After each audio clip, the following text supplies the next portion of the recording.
Hello, everyone. Diana Rankin here. I trust everyone is doing well today. And we are going to continue with our last video, which talked about ways to get rid of those things in our lives that are of no longer use to us without filling up the landfills. And today we're going to talk about the importance of decluttering our minds, because we're not going to declutter our surroundings if we don't declutter our minds. So we're going to talk about that. Thank you for those of you who send in the questions. I'm most grateful. And we ask that your questions be of interest to our entire audience, not just personal questions. Now, they can be personal questions that have an interest to the entire audience, but we would rather not talk about just your specific personal question. Does that make sense? I hope so. We want more general questions, even though they pertain to your life. That's probably a better way of saying it. So we'll get a message from one of my books. It's the Master's Book of Answer by Phillip, who happens to be my spirit guide.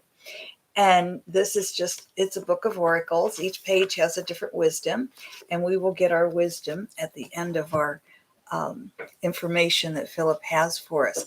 I found this absolutely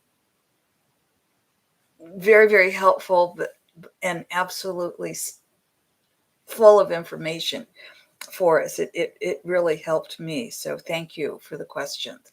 And for those of you who aren't able to come on live and will remark at questions later, thank you so much. I really appreciate your being there. And I appreciate those of you who can come on live. And thank you for subscribing to this channel and for telling your friends about it so we can spread the word. And if you have any questions, just post them in the comments below. I keep getting questions. Do I do private sessions? Absolutely, I do private sessions. And all that information is just right below here. Well, Carol, hello. Carol says, hi, Diana. Warm hello this beautiful October afternoon. I am guessing that upstate New York is breathtaking at this time of the year. We're just beginning. Well, not just beginning. We've moved into the where the leaves are turning here in Ohio, but our peak season is actually coming right at this time. So I love the photos you've been posting on Facebook, Carol. Thank you, because it is beautiful where you are, and we appreciate your sharing that gorgeous area. So let's get right on with our question here. Again, I think I just said this, but any information you want to know, you can find on my website, and that's posted right below. So yes, if you have personal questions and want a private message, just get a hold of me, give me a call, or email me. Email can get lost though, so sometimes it's best just to pick up the phone, give me a call. If you're international, of course, you're going to want to email, and we will do a Zoom call or over the phone call. All right, here we go. Carol says, definitely so glorious here in the Catskills. That is a beautiful area of the U.S., which is upstate New York. I've spent some time there. All right, here's what the question is. Phillip, in another video, you talked about letting go of material things and doing our best to avoid filling up landfills. Can you now talk to us about how to declutter our minds and why that's important?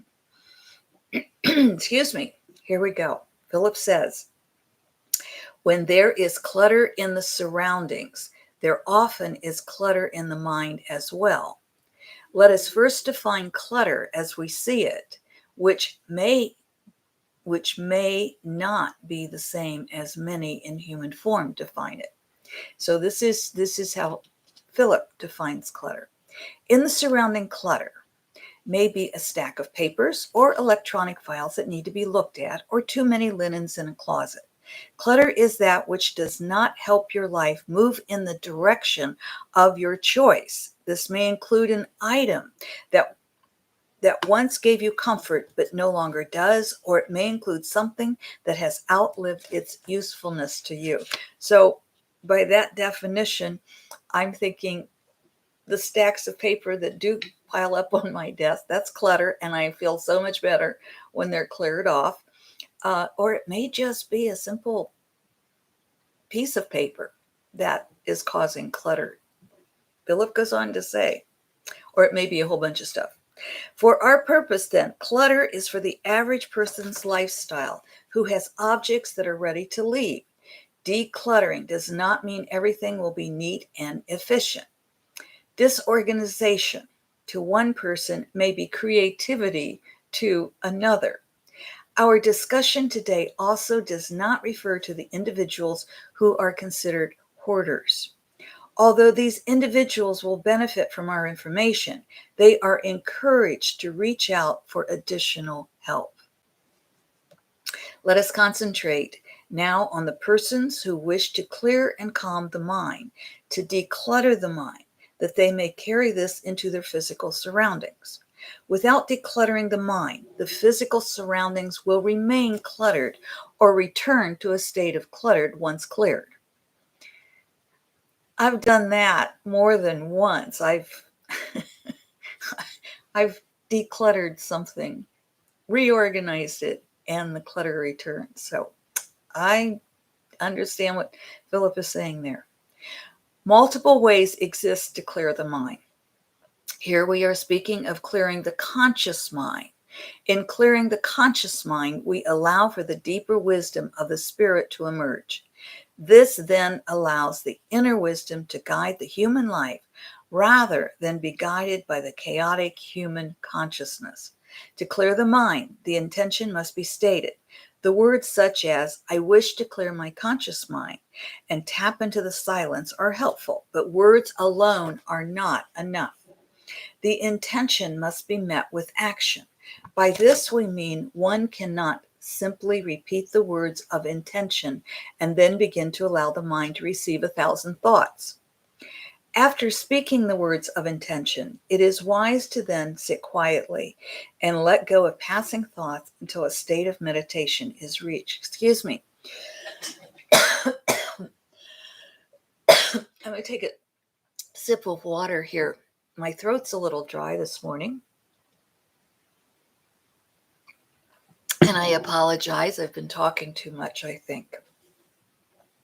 So just let me repeat that. After speaking the words of intention, it is wise to then sit quietly and let go of passing thoughts until a state of meditation is reached.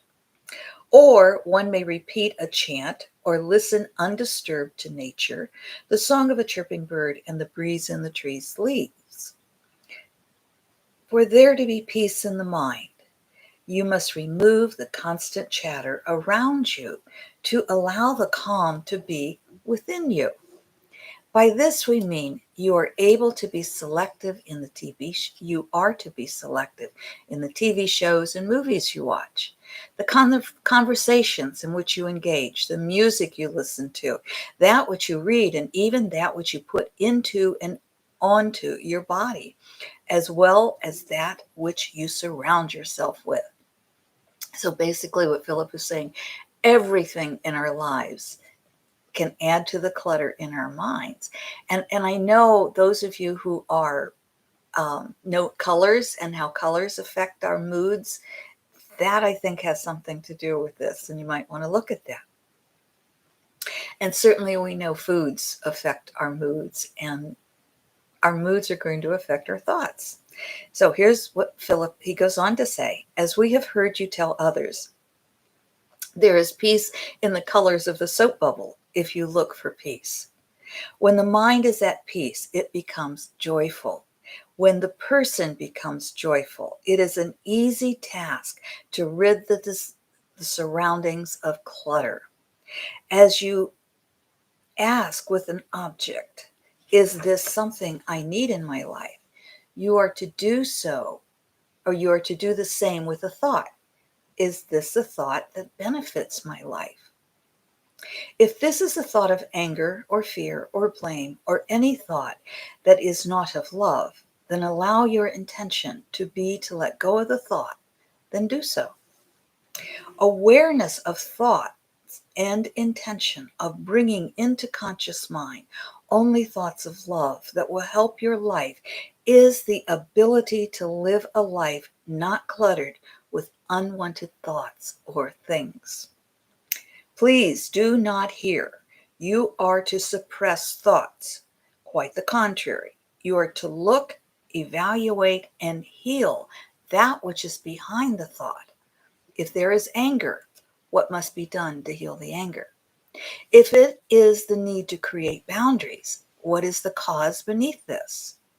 The thought must be examined and healed, or it will return. Once healed, it will not. It is only in this way the human life draws closer to its own spiritual life. And herein, each one will find the peace and calm of a decluttered mind and decluttered life.